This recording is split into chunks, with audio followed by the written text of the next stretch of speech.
Dinner's going to be good. Oh, I'm certain.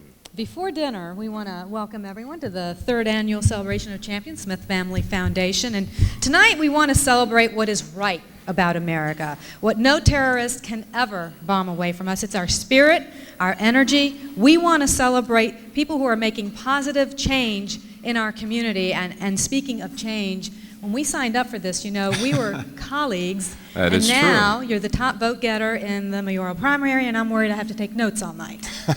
Don't take notes.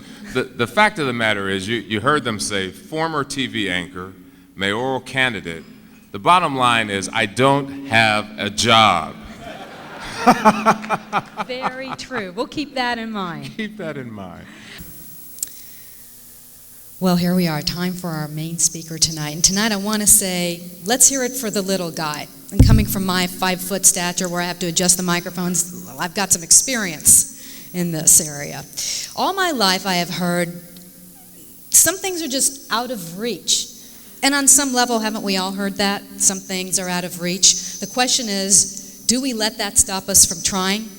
Well, our speaker tonight surely hasn't. He has served as an inspiration to thousands of people.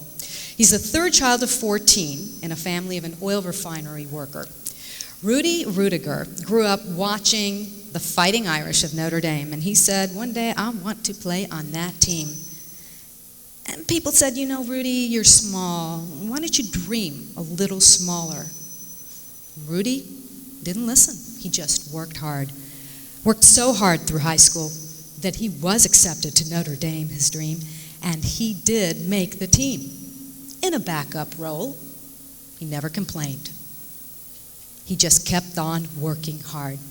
And then one day, in the only play of his college career, he sacked the opposing quarterback. He's the only player for Notre Dame who was carried off the field on the shoulders of his teammates. He went on to convince Hollywood that this would make for a good movie. It only took him 9 years. This guy does not give up.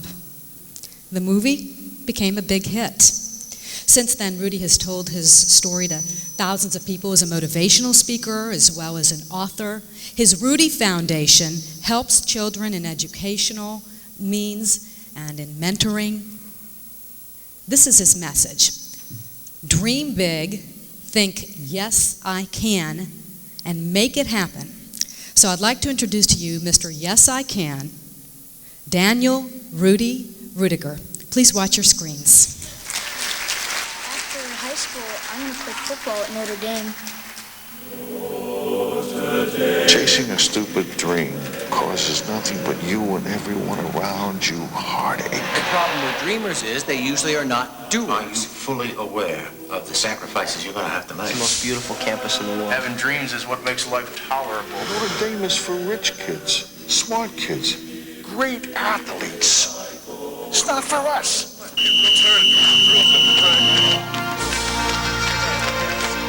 Ever since I was a kid, I wanted to go to school here.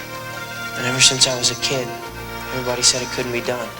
I always listened to them, believed what they said. I don't want to do that anymore.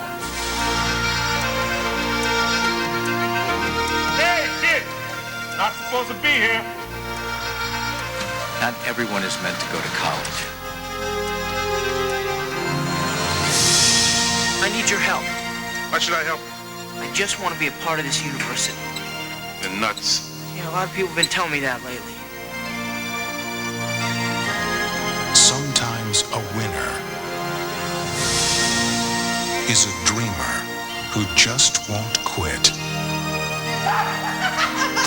Hey, you guys! My son's going to Notre Dame!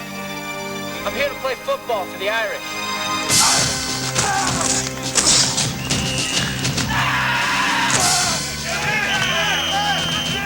I wish God would put your heart in some of my players' bodies. You're 5 feet nothing, 100 and nothing, and you got hardly a speck of athletic ability. In this lifetime, you don't have to prove nothing to nobody except yourself.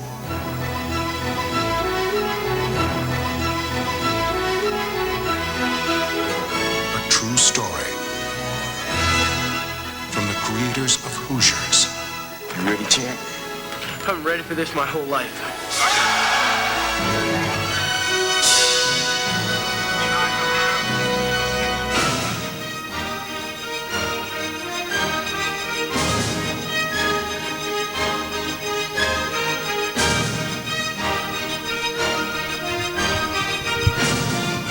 Thank you.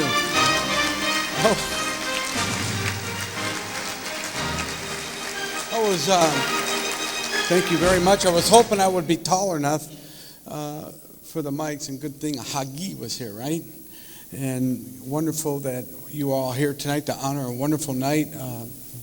Gail and his wonderful wife Laura and the Smith Family Foundation. It's very exciting. Sometimes you don't know how to begin a speech because you're overwhelmed what's being done, and really you take yourself, say, you know what, Rudy, this is more important than the movie. That movie was good, but this is more important, especially what happened 2 weeks ago. You think back and you say, thank God I got the Lord in my life. Thank God my dad whacked me. Thank God my dad made me make my bed. Thank God my mother made us pray before dinner and after dinner. Thank God I treated my friends right. Thank God I did all those things. So thank the Lord for being you guys tonight. So thank you very much. And it's a wonderful feeling. Come on, give him some praise. Don't be afraid to, because it is a wonderful thing that happened in this great country. What came together, you all saw what came together, a united people. We don't look at each other anymore as black, white, Hispanic. We look at each other as one, and it's a wonderful feeling to look at people as one, because that's how I look at them. Except when I get on an airplane, I'm checking some people out. But my whole point is I get to fly home from Cincinnati, Ohio tomorrow, and guess what I'm flying on? Delta. Isn't that awesome? So there you go. You had to get that in, right? It's pretty exciting to know that you can fly on a airline that's going to take care to give you a lot of peanuts and take care of you. So that's a good feeling.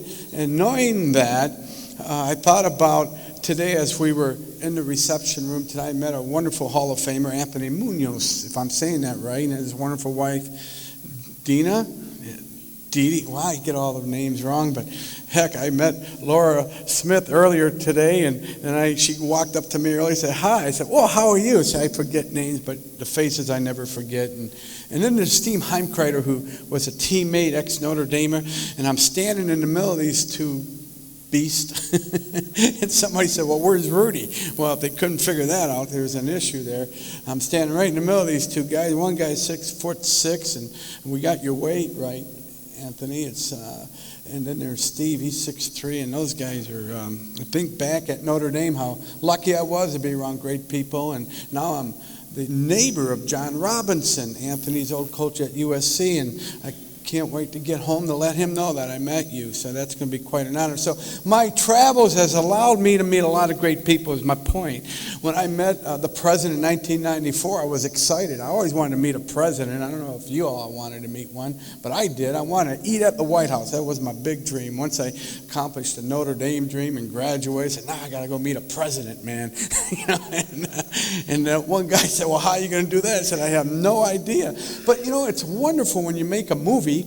Everybody wants to know what Rudy looks like. If you haven't figured it out right now, if you're still looking at me, I am Rudy, the real Rudy. So if you're trying to sit in there trying to guess, is that Rudy? Is that really him? I know when you watch that little movie clip, there is a little cuddly, naive-looking guy there. That's Sean Astin, the actor. But being the real Rudy, we have a Rudy in all of us, I believe. We have the desire to be the person we want to be. We have the character, and we have courage, and we do have commitment, and you have contribution, and you wouldn't be here tonight. But when I wanted to meet that president of the United States, when I was in 5th grade, I told my teacher I wanted to meet the president. And she said, well, who was the first president of the United States? I didn't know. She said, well, you should know. I said, well, I just want to meet one. I don't care who the first president was. Then it's interesting. And then I heard a friend say, well, he's dumb. Rudy's dumb. And I got to sit in back of the class, I guess, because I wasn't sure if I believed that or not, but I did hear it. And I heard my teacher say, all dumb kids in the back. And that's where I sat. And I guess that was a bad mistake, because I started hanging around kids who put other kids down. Now I learn, as I go through life, I'm glad I listened to my father, because I stopped picking on kids, and my whole life changed, and my friends changed. So once I changed my information, my whole life changed. And I remember if I would ask you today who the 5th president of the United States is, would you know? Would you know? Anybody? Who? Now who's the 10th? See, you have to think, it's so you're dumb too, Gail, So my whole point is, it's not what you think, but my father, who's a wonderful man, grew up Catholic. I'm one of 14. Well, at night when we ate, there were 16 of us, and when you grow up with a large family, I counted the siblings tonight at that table, 64 siblings at that table tonight. That's the yellow pages, so you don't think those guys were busy or their families were busy, and they're Catholic. So it's wonderful to have a large family, and that's probably one of my problems I had when I was growing up, because if you were a Catholic, you had to go to Notre Dame to go to heaven, not Southern Cal. But it's interesting. So I thought that's where I had to go. I thought Southern Cal guys were bad. They were bad people.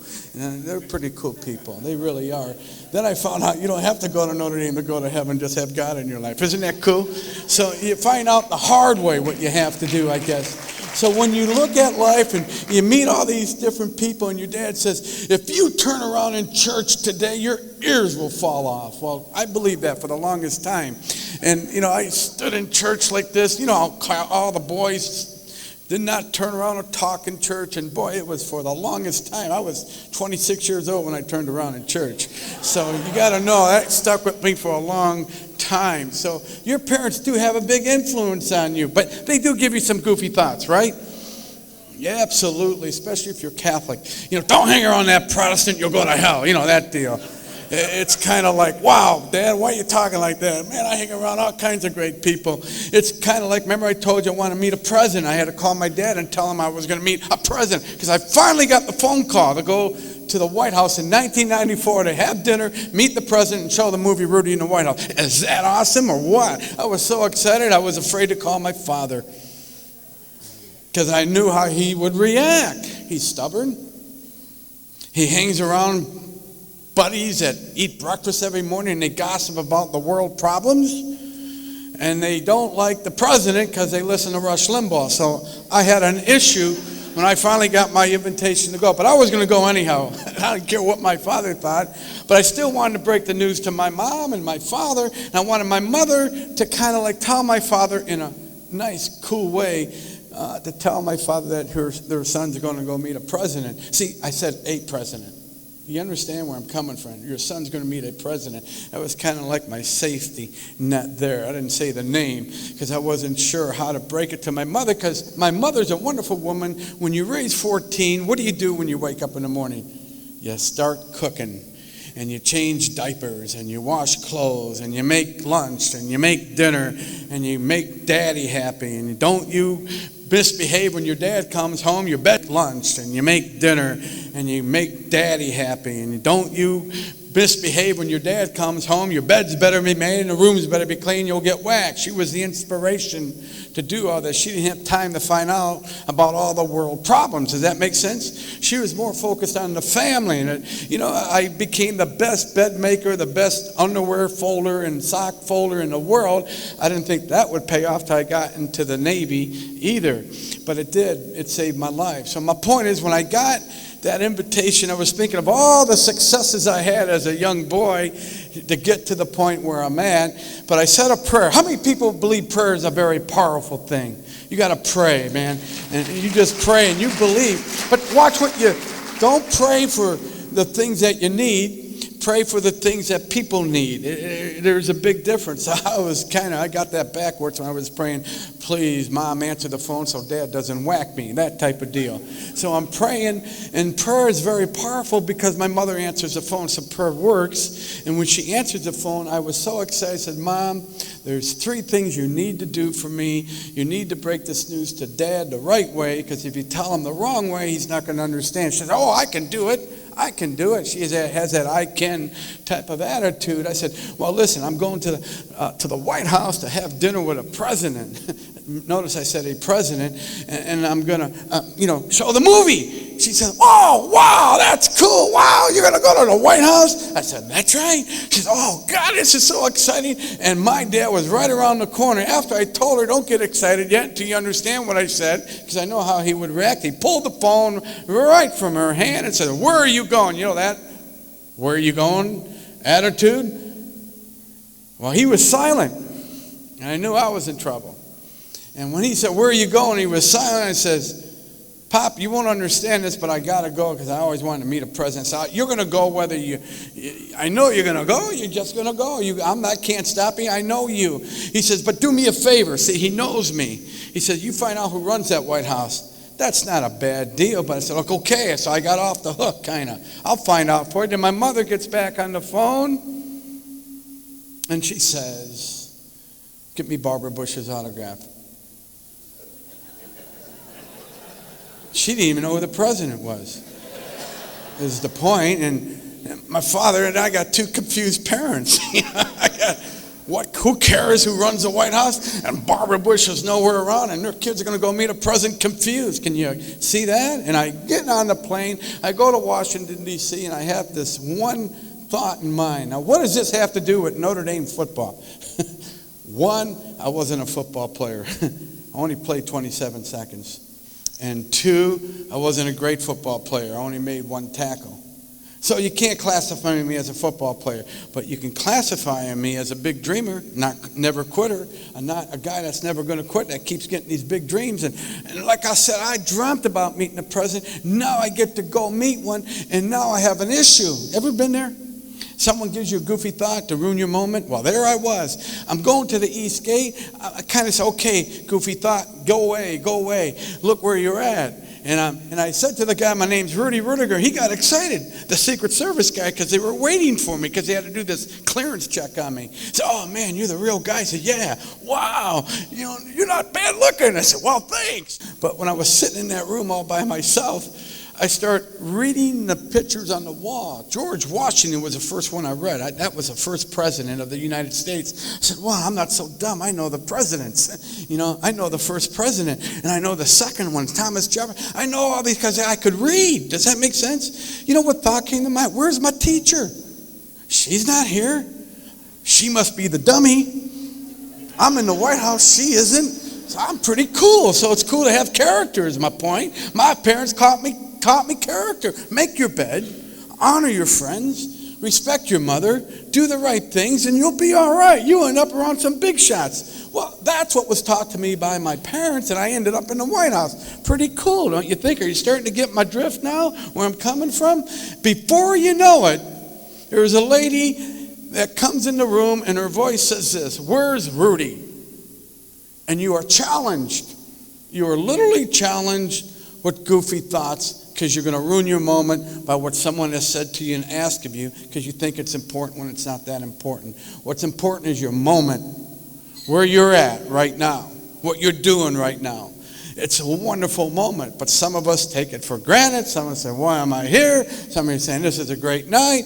Well, I was in there saying, what a great day this is, until I heard her voice, the First Lady's voice, and I turned around, and there she was, the First Lady, and the goofy thought hit me right between my eyes. Find out now who runs that White House. Instead of celebrating the moment. And I said to myself, thought, go away, go away. Ask her now, the pain's there, man. There's a lot of pain when you're dealing with goofy thoughts. And I'm telling you, I wanted to say, now come on, Mrs. Clinton, do you run this deal or not? Well, I couldn't. She put her arm around me and said, the president is excited to meet you. I said, well, really? And my thought went away for a moment. We go up to the Blue Room. You ever been there, anyone? Kind of a neat place. You meet all these great people, and the first thing I see when I walk in is the president of the United States. And my hair stood on the back of my head. That goofy thought went away. And I said, wow, the president. And he comes over to me and said, are you Rudy? He said, yes. Oh, wow, meet my friend, Senator Glenn, John Glenn. I said, oh, wow, that's Senator Glenn. Wow, I was daydreaming in 7th grade when you were orbiting the Earth because my teacher says no one passes my course. Wow. I didn't tell him that, though. It's a wonderful thing when he meets you on the grounds of the basis because you know what's interesting? Mr. Glenn, the senators and all the great people in that room, that they never once asked me my class rank. Because I was third in my class in high school, from the bottom. That's why I couldn't get to Notre Dame right away. And they never asked me my SATs or ACTs. I don't know if you took them, Anthony, but we had to go to Notre Dame. I'm only kidding, I know you did. But I went to a junior college.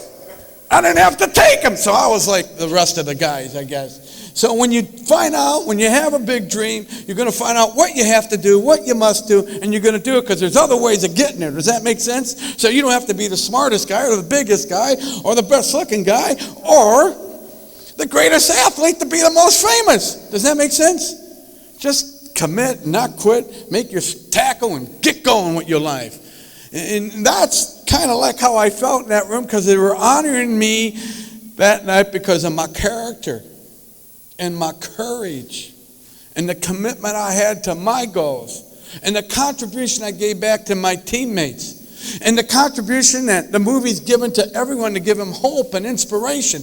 That hit me like a lead balloon. I said, no more goofy thoughts for me. I don't care who runs the White House. I don't care if my dad whacks me. I just don't care anymore. But I did, I guess, because there's one guy that reminded me, because you're always challenged, like I said. Larry King come over and shook my hand.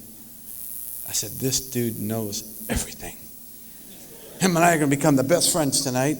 In fact, not only become best friends, him and I, we're going to talk stuff, and I'm going to give my dad so much great information so he could tell his friends when he goes home and sits at breakfast, my son knows who runs the White House. Yeah, he got it right from Larry King, man.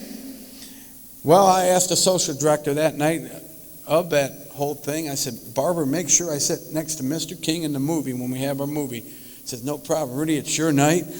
The world has stopped, man. All the big thinkers are in here in this room tonight. I said, wow, this is cool. And we eat dinner and we go into that little room. There's only 60 people. Can you imagine?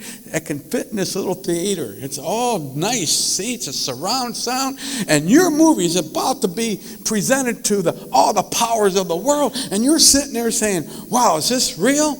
And the president comes in and the first lady comes in and their daughter comes in and a friend comes in and everyone stands. And then we sit, and I'm looking right to the left of me, Larry King and I. Boy, we're going to become friends. For the wrong reasons. That movie starts, he starts talking. And I get mad.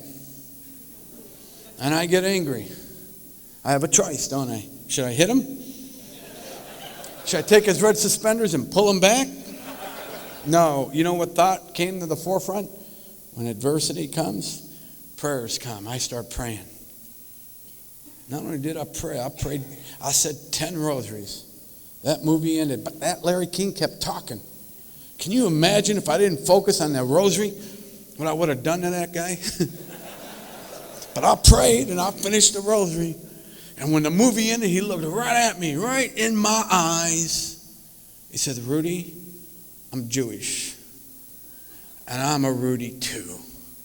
I was telling my friend the obstacles I had to get to where I had to get. I can relate to you, man. So thanks, Mr. King. Boy, if you only knew what I was thinking before the movie started, when you were talking, you would have been not crying. Good thing I prayed. First lady sits up, she stands right up. She says, every kid in America must see that movie, Rudy, way to go. Now that's a great thought. That thought stuck with me. I said, I'm going to keep that. That's awesome. My dad's going to hear that. My mom's going to hear it. All my friends are going to hear it. All the friends I ever meet is going to hear what she said. That's a wonderful thought. You know, I get up in the Oval Office that night. I got to tell you, at 2:30 in the morning. Why? Because the president says, come on to my office. And I'm telling you, we're sitting in that office. We're knowing every little history of that office because he knows this history. He knows everything about that office. He tells all the secrets of that little Oval Office. Not all of them, but most of them that night. Then he took us in the cabinet room and he showed us where all the people sit in the meetings. And he said, here's where I sit. So I sat where he sat. Then he said, here's the vice president sits. So I sat where he sat, and this is where the secretary of state. I sat where he sat. I'm sitting where everyone sat. My friend says, what are you doing? I said, are you kidding? Not many people have this opportunity to sit where they sat so they could sit where I sat. You kidding? I said, you're weird. I said, wow, what I'm wearing out, this is fun. Are you kidding? You know, I was having fun now because I had a good thought. Then I sit in the Oval Office. I'm sitting behind his desk. I don't know if you've been there. You know how awesome it is to sit behind the president's desk? And it's 2:30 in the morning. Oh, and everyone's looking at you because they're saying, I don't know what they were saying. Is what's Rudy up to? But the first lady came in and she said, because I happened to be sitting where everyone noticed me, she says, hey, Rudy. I said, yes? She said, it's 2:30, son. and the president must go to bed. See, I know who runs the White House now. You don't have to say no more. See, I already know. But I did have a choice, like you all do. What information you pass on to the people you love the most? Do you pass on the information here on the radio that's goofy thoughts? That doesn't mean anything? Do you pass on information that's going to hurt someone and deteriorate someone's dream?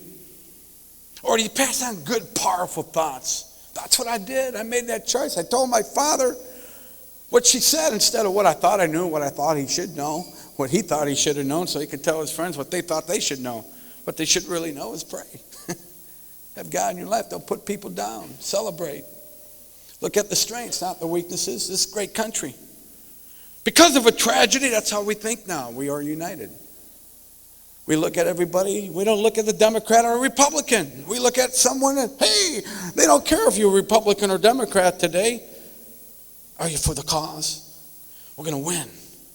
That's what we're going to do. We're going to win. Why are we going to win? Because we have character. That's what your mom and dad's taught you. You got courage.